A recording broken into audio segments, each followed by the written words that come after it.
ఈరోజు లంచ్కి కొత్తిమీర పచ్చడి చేశాను. ముందుగా పల్లీలు దోరగా వేయించుకోవాలి, మంట సిమ్లోనే ఉండాలి. రోస్ట్ చేసుకున్నానమాట, నూనె వేయలేదు.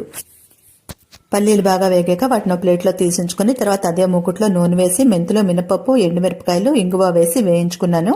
తర్వాత బాగా కడిగి పెట్టుకున్న కొత్తిమీర అందులో వేసి 4 పచ్చిమిరపకాయలు కూడా వేశాను. ఇవి వాటితో కూడా కలిపి కొత్తిమీర కొంచెం తడిపోయే వరకు మగ్గించుకొని తర్వాత చింతపండు, పసుపు, మరి కొంచెం ఇంగువ వేసి స్టవ్ ఆఫ్ చేశాను.